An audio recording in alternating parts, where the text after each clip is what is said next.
dahil nga sa ganun nangyari mga kaibigan, Elder Titan dito, ito ang pinaka-problema ko dito for the side of Boom Idea. In terms of ganks, ang lakas ng Taskas Titans dito. Yung supports nila, they're not really good against holding off ganks. Tama. Elder Titan dito needs time to channel the Echo Stomp. Etong si Warlock, kailangan niya yung level 6 niya just to have an instantaneous ultimate, instantaneous stun. So, ang mababato niya lang dito sa Kunkka is probably the Shadow Word. Yung Shadow... I forgot the name. But yung second skill niya, it will just sustain this hero. Shadow Word yung Shadow Word. It's going to be the Shadow Word who's going to sustain na Kunkka. And Kunkka dito, he needs to have a very, very good laning phase. And Ember Spirit, sagot dito ng Taskas Titan, sabi nila, since you got a melee hero for your mid lane, then tapatan tayo. Might as well go for the Ember Spirit. I mean, Ember Spirit dito is still good for certain matchups, situations. So, alam mo yun, na nabagay naman nila yung Ember pick dito para sa side nila. Pati bro, adding to that, mapapansin mo, yung sa part ng Taskas Titans naman yung pag-usapan natin. Meron silang Razor pick. Pero bago natin i-explain yung Razor pick, mapapansin mo, lahat ng heroes o support, rather, pati initiation ng Taskas Titans, lahat malalakas yun sa backlines nila.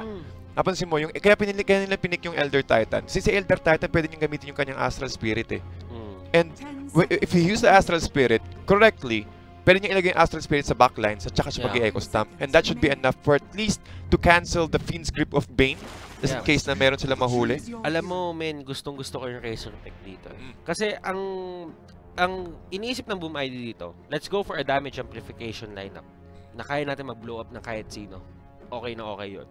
Pero sagot dito ng Taskas Titan, sige, gusto nyo yung damage amplification, meron kami dito, damage negation. Oo nga, no. Damage negation tayo, Gyrocopter, lagyan mo ng, lagyan mo ng static link yan. Yung damage output na magagawa niya, malilesen ng sobra. Probably yung flak cannon, mawala na nga din totally. Etong si Bane, lagay niya kay Kunkka. Kunkka dito can't really go for the Tidebringer. So technically, kapag ka nagkaroon ng laban dito, the Fatal Bonds isn't gonna be a problem kung walang damage ng dalawang heroes nila. The Nature's Prophet is going to be there, pero kasi, alam mo yun, the Nature's Prophet can only do so much. Diba? So, tingnan natin kung paano ayusin ito ng Boom ID. Tingnan natin yan. Napakagandang laban yan. Ano yan eh, parang team fight oriented. At meron din silang pang-counter dun sa team fight na yan. Both lineups dito are very gimmicky. Sabihin natin, napakaganda ng setupan nila dito.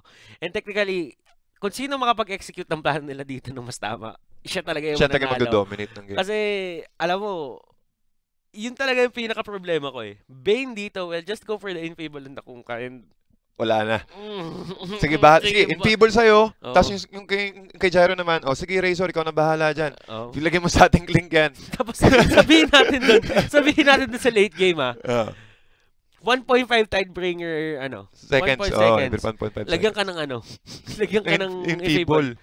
Kaso mahirap pa nun, lagyan ka pa ng static link. OA na yun, pero tingin ko sa kanyang late, meron silang control eh, yun yung maganda. Meron silang pang-kontra sa Kunkka. Kung sakaling tumabaman si Kunkka, kung sakaling tumabaman si Gyrocopter, meron silang sagot para doon. Pero pa rin, Taj, bago natin daanan to lahat ng pinag-uusapan natin, let's introduce the teams, mga kaibigan. For the side of Taskas Titans, it's Raging Potato on the Leshrac, James as the Ember Spirit, Rior as the Banes, Kemberlu on the Razor, and RR on the Sand King. And on the side of Boom ID, we have Keskud playing Warlock, FBZ on Kunkka, Saint Dream on Nature's Prophet, Fervian on his Gyrocopter, and last but not least, we have Jokam on Elder Titan. At ito mga kaibigan, don't forget to share the stream link. It's www.met.esports mga kaibigan. Share nyo yan. MET_esports. Ingat lang tayo mga kaibigan kasi masyadong mainit ang laban. At alam ko, lahat kayo ay pauwi na. Baka maging sobrang init nyo sa bus. Dahil sobrang init ng laban, makasapak nyo yung katabi nyo. Hindi natin alam. May posibilidad. At balita ko naman ito, marami nanonood sa... Kasi uwian na ngayon eh, no? Mga nanonood sa mga cellphone, shoutout sa inyo. Babasahin namin yan kaagad. Pag mayroon tayong time, ilagay nyo lang yung mga shoutout nyo sa Twitch chat natin. Magandang kuha dito ng Raging Potato. Knowing mga kaibigan that it's going to be... it's going to probably be Nature's Prophet off lane. Yeah. He went straight for the Orb of Venom. It will actually set up a lot of stuns, mga kaibigan. for the side dito ng Taskas Titans. Pati yung niya, yung lane presence niya, magkaroon lang siya ng at least mga level 4 or level 5. Sige, tingin ko reasonable yung level 6 yan. Kung may level 6 na siya, mag-ultimate lang siya at pwede rin siya mag-teleport sa lane kung kinakailangan. So, hindi biro ang meron Nature's Prophet for Boom ID.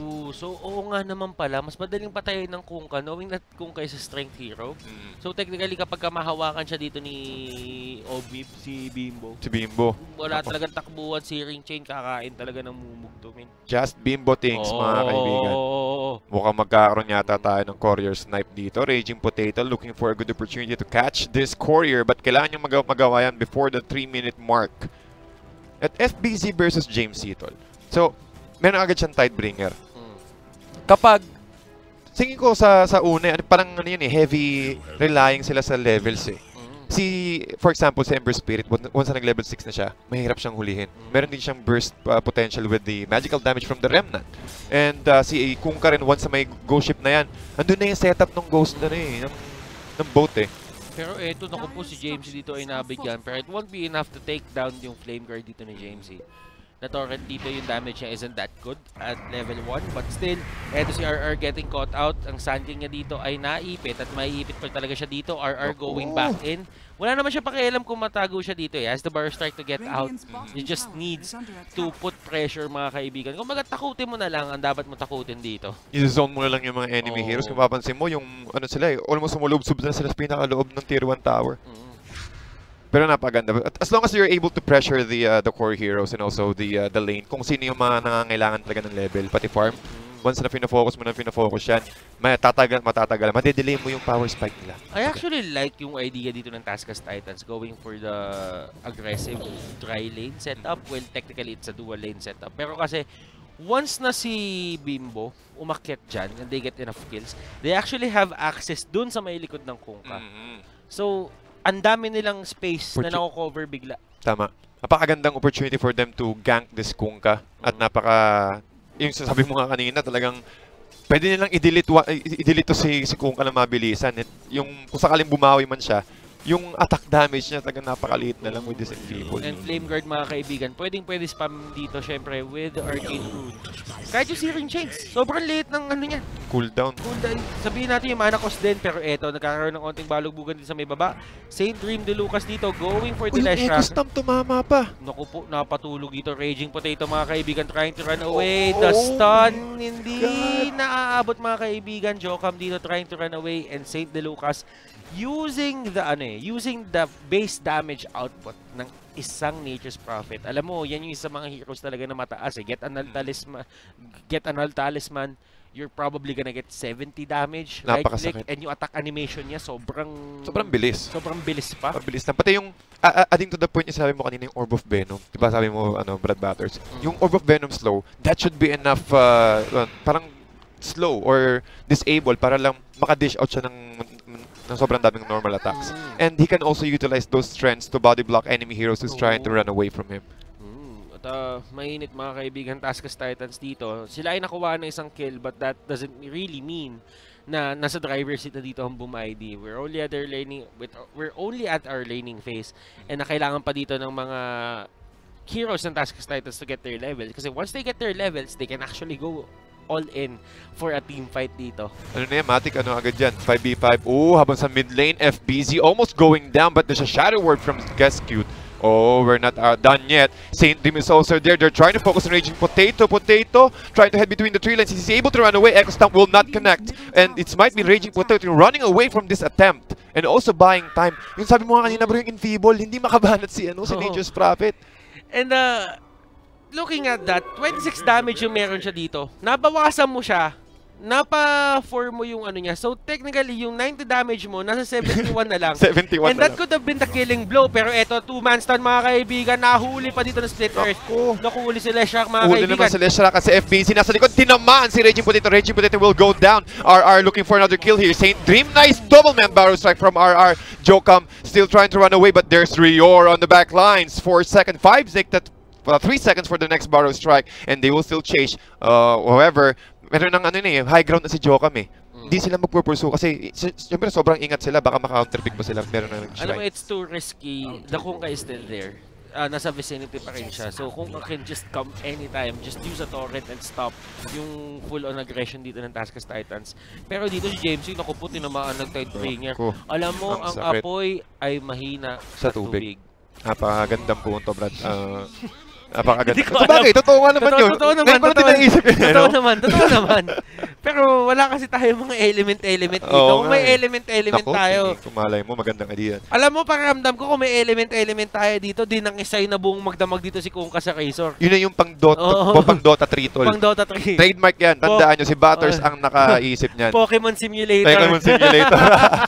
O, sakaling pipili kayo ng Morphling, patatapan natin kay Morphling. Razor, di ba? Kuryente. Di nanginig na lahat yun.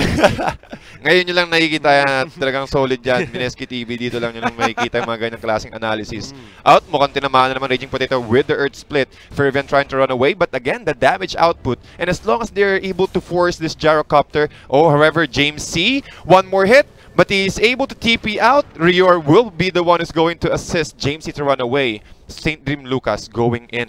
Pero alam mo, habang ginagawa nila lahat to, habang nag-rotate sila, iniiwan nila dito si Sun King. Sun King dito gets enough farm to actually get his positioning items.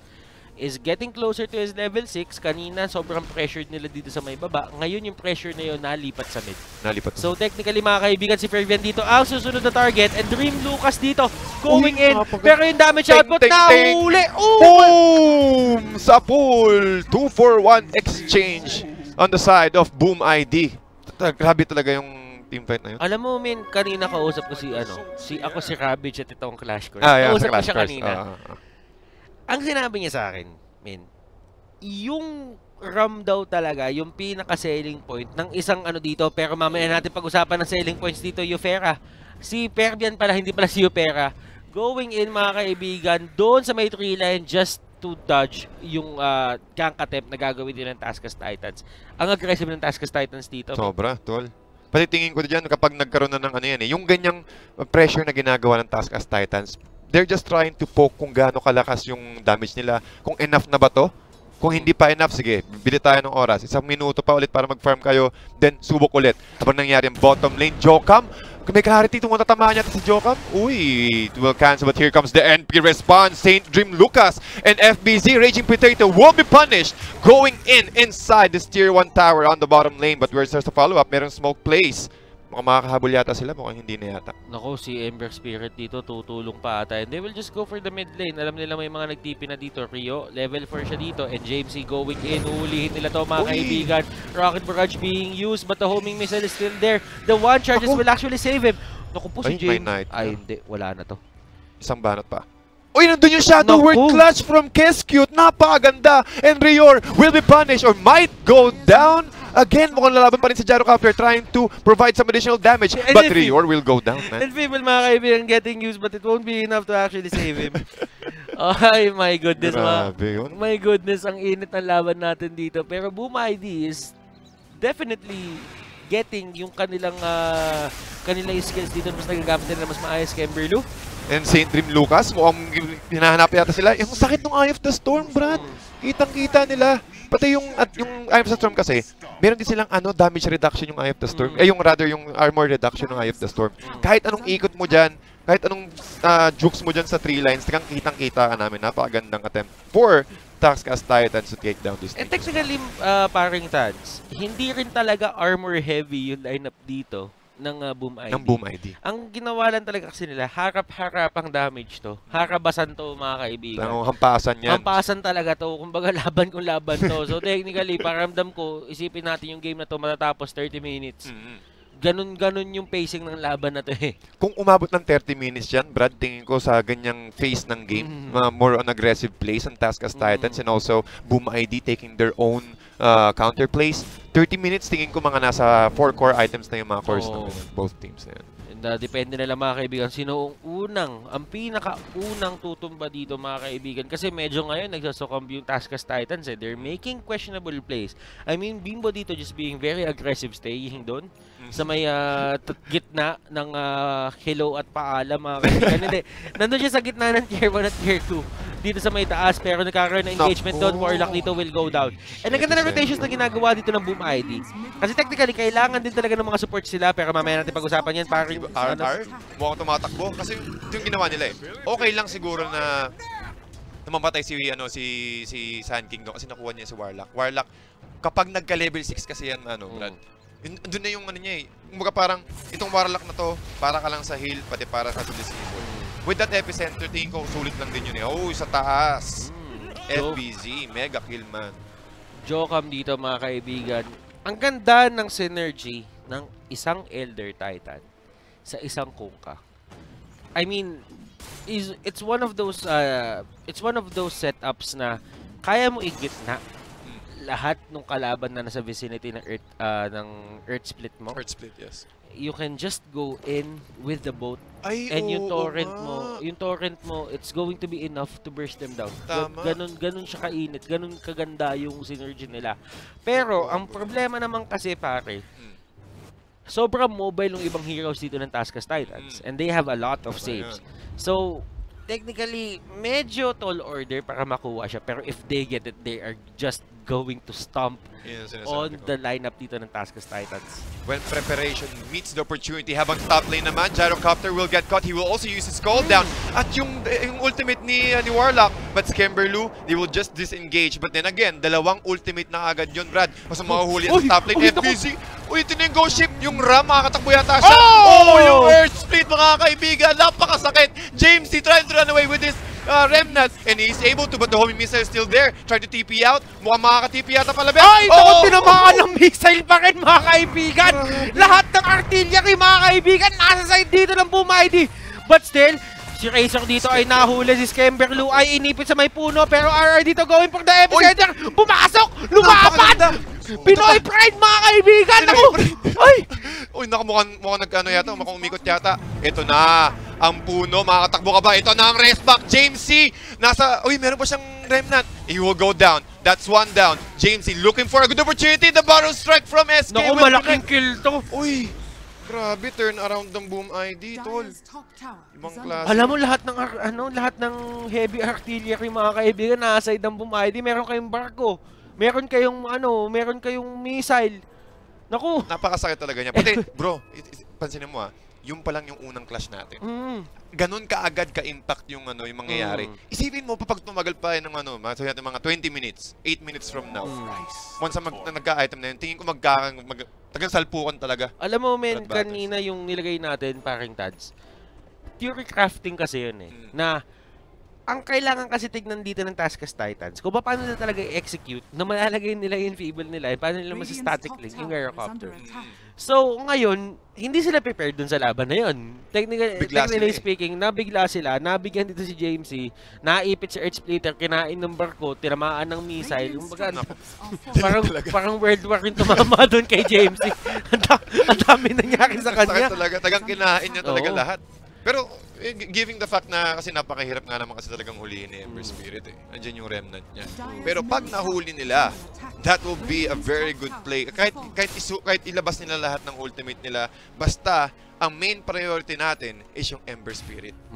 Alam mo, men, gusto ko dito one thing to point out dito, yung build ng Kunkka. Kasi usually, at this time, Kunkka dito, they go for the drums and the Shadow Blade. Pero this time around, mga kaibigan, nagkaroon naman engagement dito. Raging Potato will go down. Kaso mukhang inahabol pa yata. James C, meron siyang Remnant. And here comes the homing missile. Jokami is also there, but RR with the epicenter into Barrow Strike, deleting this Gyrocopter from the play. X-mark the spot, plus the ghost ship.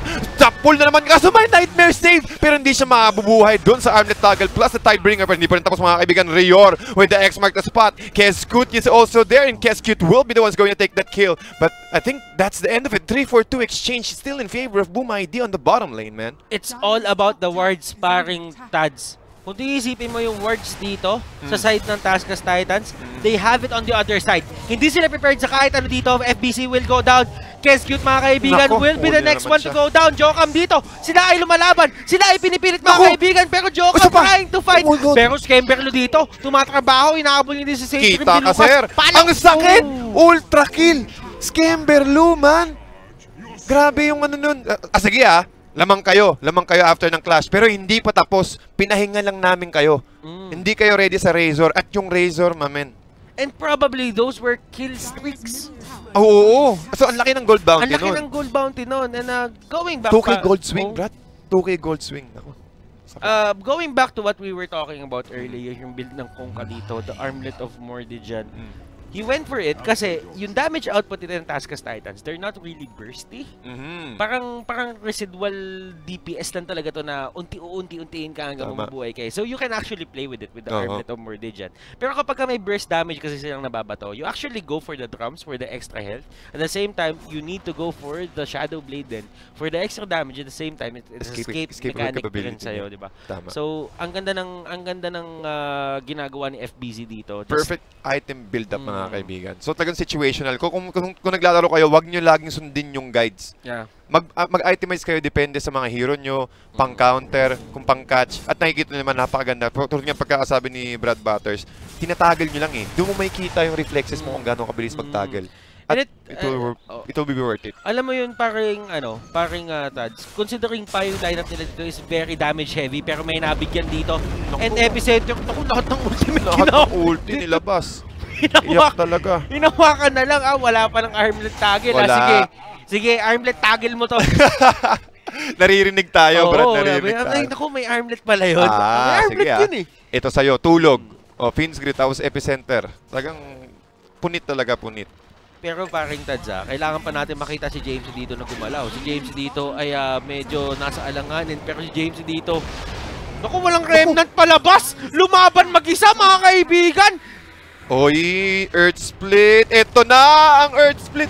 Oy, makapag-touch ba? Remnant out. James, he trying to run away, but the rocket barrage damage. But they're not done yet. Skemberlu, Echo Stomp to disengage. Fervian, Ufera, and also Jokam. Kill na yun eh. Yun na yun eh. Parang yun yung point nila. Pag namatay yung Ember Spirit, disengage. Hindi na tayo lalaban. That was a very good Earth Splitter din. I will commend that. Kasi unang-una, alam niya na may remnant pa, probably, dito si Jamesy. So he went for it, he threw it out. And he knows dito na Jamesy didn't actually set up a far remnant. So technically, ang gagawin ni Jamesy doon, he will go for the nearest remnant location and is just gonna throw it there. Tapos gagamitin niya yung pantakas. Wala na siyang remnant. Wala na siyang remnant. So technically, mapapatay na siya dito ng isang gyrocopter. So ibang klase talaga, beautiful, guys. Mga kaibigan. Napakaganda. So kapag nanonood kayo ngayon, napakaganda. Iba talaga ang analysis ng tandem natin ngayon. So Jokam, Kes cute with a smoke play. FBC is also there. They're looking for a kill, but they will not find anyone. But this might be a tier 2 tower push on the side of Boom ID, while Skemberlu with the pipe, or rather Hood of Defiance. Yeah. Kasi napakalaki na ng ng magic output ng Boom ID. Yeah, and considering na damage amplification nga yung pinag-uusapan natin dito, they're not getting their way. So technically, they need a carry na kayang i-weather lahat ng ibabato nila. And that is the item of champions, mga kaibigan. Hood of Defiance. Hood of Defiance. Baka parang parang protection mo sa mga ang dami. Meron silang Shadow Word. Meron silang rather yung rocket barrage lalo. Kasi magical type yung rocket barrage plus yung echo stamp in the earth split. So napakalaking handle. Ang kailangan lang gawin ni Razor niyan is to sustain kasi yung kailangan mong makahigop na maraming static link eh. Kailangan mo na sustain kasi ikaw magpo-front at yung Eye of the Storm will just do the rest of its job. 16 to 20 mga kaibigan, 1K net worth. Naku, si Reggie Potato dito. Ako. Uy! Tuman Baro Strike punit talaga. Sabog! Sobra na. Sobra naman. Sobra-sobra. Ibang klase. Tol, nakita mo yun, inabangan nila. Papunta kayo Sige, panik! Panik! Baro Strike. Epicenter sa mukha. Huwag kang mag-aangas. Huwag kang mag-aangas sa lugar na wala kang ward. Wala kang. Yung sila nag-contest sila wala pala kayong ward dito Sige, panik. Ayun, net po. Talking about itemization na paring Tads, si paring Nature's Prophet dito will go for the Orchid Malevolence. Orchid Malevolence. Tingin ko kailangan din niya Kasi yung dalawang output damage or magical damage output dealer ng team ng Taskas Titans is Slash Rock and Ember Spirit. Kapag na-silence mo na sa Ember Spirit, additional time for you to burst him out just in case that he is able to disengage. Pero yung Slash Rock talaga ang malaking impact dyan And actually kasi dito, napansin din nila na yung build dito ni Jamesy isn't really the Veil of Discord. So, technically, you'd want to farm as much as possible dito Get your items, get your offensive items, not go for the defensive items kasi it will just slow you down. But with that Orchid Malevolence, mapipilitan dito ang isang Ember Spirit to go for the Lincoln Sphere and the BKB. Or probably a BKB. So, tingnan natin kung paano ayusin ni James ito. Tingin ko pwede rin siyang pwede rin siyang mag-Manta style. Kaso, hindi pala nag-ano yung Manta style sa X-Mark sa spot. Pwede rin ngayon pang dodge ng homing missile. Kasi yung iba kasi ginagawa nila, Brad Batters. Kapag meron kasi mga pag Lincoln Sphere tapos BKB overly defensive na yun eh. Baka parang mawawalan ka na ng damage. So tingin ko Manta style pwede rin lang i-itemize ni yan. Pwede nga. Hindi ko nga naisip yun. Maganda yun. Lapag mo. Pero eto, naku. Si Jocam dito, just getting vision mga kaibigan ng mga tao sa likod. Siyempre, you need to have a grasp kung ano ba yung pinapasukan mo ditong laban. Pero si MPC dito, nahuli na naman sa Raging Potato. Ito na, pinaladkad mga kaibigan, saktong-sakto sa boat. Talagang pinalo sa pagkaso. Hindi pa rin tapos yan. James C. Earth Splitter will be committed into a call down. Plus lahat na ng ultimate, they're looking for Razor. Razor will fly out with the Yule Scepter. James C. trying to man up. Napakabagal ng slow niya. Taking the point, isa pa to bro eh. Alam mo ba yung Remnant, kapag na-slow ka, ganun din kabilis yung bagal. It depends on your movement speed. Kung ganun kabilis yung movement speed niya. Kaya kung magtataka kayo kung bakit yung ibang Ember Spirit bumubuo ng Boots of Travel, para yan sa bilis ng Remnant. Pati, napakagandang combo ng Warlock, Brad, no? Mahuli nila yung Ember Spirit. Lay down na. I mean, sobrang aggressive din kasi ni James dito eh. Alam mo yung aggression niya kanina, it's ill-advised just because wala siyang mana eh. Wala nga siyang mana. Inubos na lahat yun kaka-chase.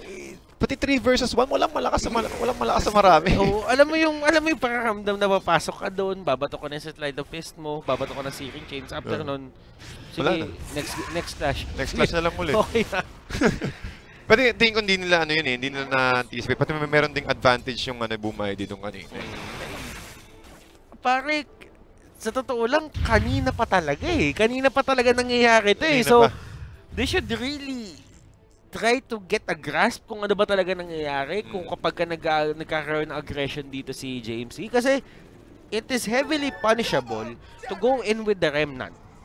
And at the same time, alam ng kalaban mo na wala kang pang Remnant palabas. Parang bibilangin nila yan eh. Ito pumasok to sa so may isang Remnant lang yan. Kasi tatlo lang charges ng Remnant eh. Pag ginamit niya ulit yan 2 beses, i-lockdown niya na. Yun talaga yung mangyayari doon. So hindi siya pwede mag-burst ng ganung kabilis with the Remnant. Hindi niya kayang ubusin. And with this current item path, parang Tads, you can't really expect him to go for the dagger ngayon. Mahirap na. Mahirap. Pati meron silang X-Mark the spot, bro, eh. Talagang may hirapan talaga si FBC dito, men. Naka na, Chrysalis na. Nako, critical Daedalus. Nasakit talaga yan. Pag yan hinampas sa creep at nandun ka sa likod. Diba? Vision lang. Si Arak dito talaga ini-spot out nila. They're just taking this systematic. Textbook Dota mga kaibigan. Pag may Sand King kayo, hanapin nyo muna yung Sand King. At ito na, hawakan na grip mga kaibigan. Pero wala, nandun. Ako walang follow-up. Wala na, naipit na. Naipit lang. Tingin ko ano yun eh, small miscommunication on the side of Taskas Titans. Go ba tayo? Kasi nangyayari yun eh. Lalo pag wala kang vision, or hindi mo alam kung nasa yung kalaban, sige, i-ultimate ko, takbo ka. Pero parang magtataka, ano ba, lalaban ba tayo o atras tayo? Kaso nangyari na yun, parang ano na rin yun eh. Naku, ito na naman. Ito na naman tayo. Wala pang Yulstow, men. Pinalo! Ang sakit, mga kaibigan. Hinampas at yung clip, napakasakit. Skemberlu rather, will also take another kill here. Napakasakit. Pero, revenge kill for Skemberlu against Fervian. Tingin ko pwede na alam mo, Skemberlu just having a phenomenal game. But, ang problema, yung other members, like James dito, they need to pick up their slack. Kasi, sa totoo lang, Skemberlu dito, it's Skemberlu mga kaibigan against the world. Yun mismo. Yun mismo yung Skemberlu against the world. Kasi, alam nila na pilay sila eh. Yung Taskas Titans, alam nila na kailangan mag-ingat, extra ingat pa for Ember Spirit kasi hindi pa siya pwedeng ganun sumugod at lalo't nakakalamang na sa items yung Boom ID. Though when it comes to net worth 1K pa rin yan, pero sa itemization kailangan mo maghabol. Kung naka-create ka na, kung nakagawa ka na ng isang item, tas ay, mukhang mali yata to or mukhang hindi yata enough men, to. yung 30 minutes ata natin dito na prediction kanina sa team fight, hindi ata mangyayari. Ayan. Kasi nagta-turtle na dito yung Taskas. Nagta-turtle na yung Taskas. Nakaramdam sila, Brad. Nakaramdam sila na, uy, sandali muna. Pero ito, hindi talaga magta-turtle to eh. Laban kung laban si Raging Potato to eh. Baka mag-turtle yan. Yan kumbaga parang sa pangalan niya, init na sa kanya yun eh. Hindi mo na kailangang i-explain. Anong turtle? Kwento mo sa pagong. Baka si Bimbo to, boy. Baka iba yan. Naku. Ito na naman ang problema, mga kaibigan. And Bumay dito, just controlling the jungle na dito ng side ng Task as Titans. Raging Potato dito, just doing Bimbo things. Doing Bimbo things, man. Pero mukhang opportunity na rin yun. Ito na, ang Diabolic Edict.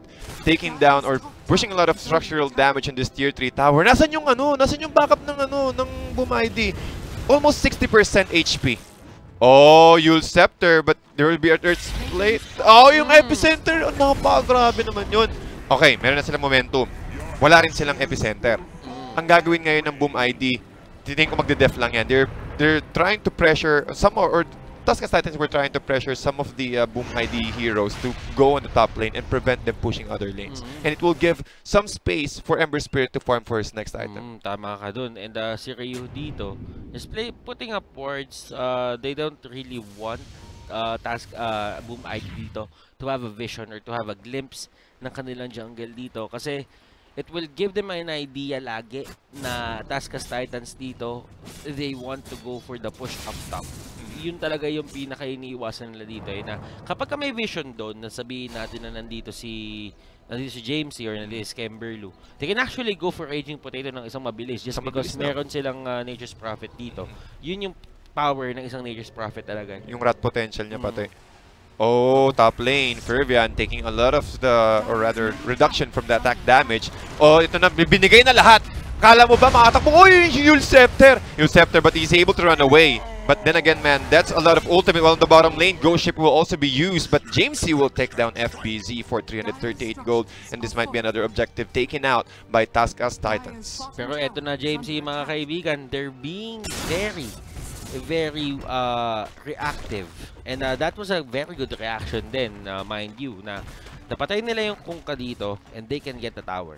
They know mga nagtipi dun sa may taas. And technically, it's going to be a free Roshan kung hindi bibilit to, mga kaibigan ng Taskas Titans.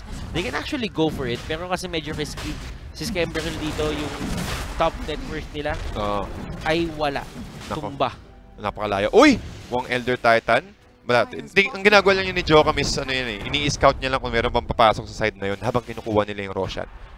But then again, the Roshan slowly going down, and it will be Fervian who's going to take the Aegis of Immortal. At ito na nga, mga bestie, Raging Potato, just, alam mo na, pwede mo ilagay sa National Geographic to si Bimbo. And here comes Bimbo in his natural habitat. Yes, and slowly in the trees, slowly creeping up. Looking for a good opportunity to strike. The triangle opens. Illuminati yan. Star. Alam mo, hindi lang yung maliit na star. Malaking star yun. Superstar yun. Superstar ka naman kasi talaga. Kumbaga parang, si Bimbo. Oo. Yan, superstar na ko nahuli. Superstar. Ay, naku po. Nabati yata. Torrent. Yun yung sinasabi ko. Tol, naniniwala ka ba sa Caster's Curse? Naniniwala ba sa Caster's Curse? Kasi alam mo, dati hindi eh. Pero tingin ko ngayon, nung umupo ako, medyo eh. Ang Caster's Curse kasi, mga kaibigan, kung matanong nyo lang, ang Caster's Curse po, kapag nag-a-analyze kayo, kung bakit ba, tatlo kayo sa panel, ang mangyayari niyan, lahat kayo, on the side of Boom ID, yung gusto nyo manalo. Ang Caster's Curse, ang nangyayari doon, baliktad yung nangyayari. Kung sino yung hindi nila pinili, yun yung, at yung binabati nila palagi. Pero, napakagandang attempt from Boom ID taking down Bimbo on the bottom lane. 22-27 at the moment and less than 1k net worth lead for Taskas Titans. Alam mo, pinaka-notable doon sa Caster's Curse na sinatawag nila dati, yung face ni Denki na kapag siya yung nagkakas ng Mineski, siya yung Mineski natatalo. Ganun? So, meron talagang ganun si Denki dati. Pero shoutout sa'yo, parang Denki. Balik ka na. Uwi ka na, di na kami galit. Uwi ka na. Oh. Ito na. Uy, pero ito, naku, Sun King dito, kuha siya ng pang-position na item. Naku. Ayan, sinasabi ko man. Mas mahaba. Aganim Scepter, mas mahaba ang reach ng kanyang Barrow Strike and also applying the caustic Finale on all heroes. And technically, just being a good wave clear, mga kaibigan. Pero ang ganda ng agap! Prevention is better than cure, mga kaibigan. Raging Potato dito, tumatakbo unti-unti. At siya na naman ata mabibigyan dito. Hinahabol siya ng Earth Spirit dito. Astral Spirit, Jokam, trying to find him. Makikita na si Raging Potato dito and he will go down. That is a dead Raging. Wala na, hinarangan na rin ng puno eh. Mga parang diyan ka na lang. Minute pa. Pag muna kayong pahirapan, no? Minute pa niya, min. Ayun, meron na silang ano? Scamber, alam mo yung Scamberlo dito since nag-cut na rin naman siya. Ang nagaling Scepter isn't really out of the question. Kasi alam mo yung Eye of the Storm is still pretty good. Napakaganda pa rin sa objective, man. Ako, Fervent with the double damage nung they're trying to siege this tier 3 tower. Also, Golem is also up. Falak Cannon sa likod. Rior, napakagandang Fin3 but it will be cancelled with the sleep. Yung Earth Splitter mukhang matatama yata. Hindi tumama pero ito na yung Ghost Ship. Teng! Mukhang mahuhuli yata Fervent. But the Yule Scepter will buy him some time. Fervent tried to juke away, but here comes the Aegis of Immortality. Are they ready for round 2? Scamberl is still stuck, looking for a good opportunity. Barrow stuck, but he's able to pop his BKB. Fervent again taking to the tier 3 tower. This might be another objective. 2-4-0 exchange. At yun sa gilid. Napakaganda naman taga RR, still looking for a good opportunity to go out and reposition himself. But again, objective is the name of the game. They're looking for more. Fervent win the second round. Homing missile will connect and it will be dodged. No, it will not be dodged by the Sleight of Fist. Again, the range tower is down. They're trying to take down this mini racks. And if they're able to take them down, they can just safely disengage or maybe transition in the mid lane. Pero ito was really a bad idea dito, mga kaibigan, for Rio to actually hold si Fervent dito, knowing na may Echo Stomp na kayang umabot sa kanya. They can't really burst him down. So why use it? Just use it for another counter initiation attempt. It's not going to be good for you kasi you still have your option to use yung Nightmare mo for that split second invulnerability if you can actually time it right. And I think he has the capability to do that. Pwede nyo naman gamitin yun eh. But hindi nangyari, mga kaibigan, at napagtripan dito. Merong Yules to. Pwede nila Yules eh. Yules Scepter, Barrow Strike. As is Jokam yata, nice body blocks. Echo Stomp will connect but it will be cancelled by the Searing Chains at mahuhuli na naman si Elder Titan. Warlock tried to save him out with a slow. But wala na, tagang patay na taga si Elder Titan. It doesn't even matter now na they do have the buyback and that was an Elder Titan. Yes, one of the main factors kung bakit talaga gumagalaw yung lineup dito sa side ng Boom ID. Pero eto, humingi ng help dito si FBC. Pero FBC dito, mga kaibigan, sinusolo kill ni... Sinusolo kill na Raging Potato to. Uy, napakaganda naman yung nakaramdam. The instincts, mga kaibigan. At ito na yung follow-up. Pero merong X-Mark the spot and plus the Torrent combo. Naku, na-silence! Hindi na ba to? Hindi siya nakapag... Ayun sinasabi ko, Barrow Strike. But again, the control. The Remnant is trying to run away. Yung Nightmare Sleep. But yung Fatal Bands, bro. Yung si Keskit na nakakuha ng patay. Shadow Word, mga kaibigan. Pero eto, Fervent dito trying to go in. Lumalaban siya dito, but Scamberlu has him on the leash. Doggy kita. Halika dito. Alaga kita, mga kaibigan. Pero Fervent dito will go down. At eto si FBC. Tatlo laban sa isa, mga kaibigan. Muted ka na. Wala ka na magagawa. Paano ka pa lalaban pa? And that is it. Pati ano na siya, naipit siya ng mga trends eh. Saktong-sakto yung yung pagsomo ng trends nila. Napakaganda. So 1-4-3 exchange still in favor of Boom ID. Napakagandang tol, napakagandang initiation, pati counter initiation ng Boom ID. No? Alam mo, pinipilit ng Taskas Titans dito to actually get pick-offs, but in terms of vision, they're really struggling, mga kaibigan, against dito sa side ng Boom ID. At eto, mute na, mga kaibigan. Paano pa kaya siya natakas dito? Nightmare is there. Actually negating yung pag-X-Mark dito and trying to go for the crit. But the crit, hindi siya bibigyan, mga kaibigan. Ako, another objective for Boom ID mo ang mababasag yung tier 2 tower and they can go for another one since 3 heroes from Taskas Titans are down. Only Razor has the buyback. 30 seconds up at yung trends hinahampas yung tier 3 tower. I don't really think that Razor will go for the buyback dito. I mean, masyado nang maikli yung death timer just to go for it. Pati tingin ko, hihintay nila. Sige, magano muna, basagin nyo muna yung tier 3 tower. Kung mabawasag nyo. Kung meron silang enough attack damage at nandun din si Raging Potato, you can just easily clear out this creep wave and push it back in their favor. Pero eto si Raging Potato dito will get that set reward. And just lessen the vision na abot dito ng Boom ID. James dito will go for the Lincoln Sphere. And this is a very defensive Ember Spirit. This isn't the Ember Spirit na ina-expect mo sa game na to. This could have been better, but there were questionable plays coming from him trying to get the kill, but nahuhuli lang din siya pabalik. Nahuhuli talaga. Tingin ko yun yung pinakamagandang sagot niya for those catch or yung mga catch ng Boom ID, yung X-Mark, the spot. And the difference, parang Tads dito, na looking at the Gyrocopter, kung ano yung sabay nilang binili. Si Gyro kumuha ng Scuddy. Si Ember kumuha ng Lincoln. So ang laki ng difference. Napakalaki ng difference nila. Pati Eye of Scuddy, parang additional HP yan for stats for this Gyrocopter. Alam mo, kukuha nga din siya ng Daedalus niya, Ayan, masakit. Ayan ang masakit. Tapos yung niya, yung pag kasi meron din sariling chance yung side gunner, di ba? Sa mga critical. So meron chance na magdalawang critical strike. Napakasakit. And ganyan nakalayo si Gyrocopter. 17,800 net worth lead. And also on the top 2, we have Kunkka with 17,000, almost 70,000. Almost the same with the Gyrocopter. Nagsasalitan lang sila at meron silang Daedalus. And he's also going for another Daedalus, man. And ito, Mina, looking at the game right now, kahit sabihin natin yung Boom ID dito is has the advantage, has this certain amount of advantage na sobrang laki. Taskas Titans dito, they're not out. Ang kailangan na nila talaga gawin dito is just stall out the game a bit.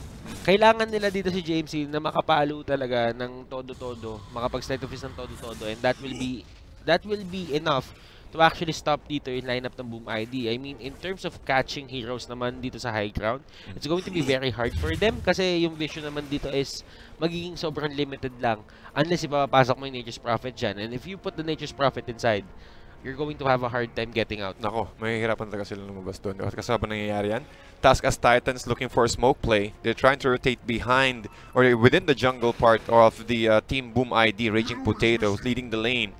Oh, mukhang mahuhuli yata. Ito na yung Diabolic Edict. Nice Burrow Strike initiated from RR. Ang ganda naman no. Nasayang yung tatlong Remnant, men. Napakagandang dodge. At Yule Scepter, but even called down. Flak Cannon. Raging Potato might go down and he will. Scamber will try to run away, but he will be choked inside those trees. That's a 3-4-1 exchange. And a dive back on this Warlock, but it's not done yet. They're looking for Jamesy. Uy, 3 against 1. Kaso may mute. Nice dodge.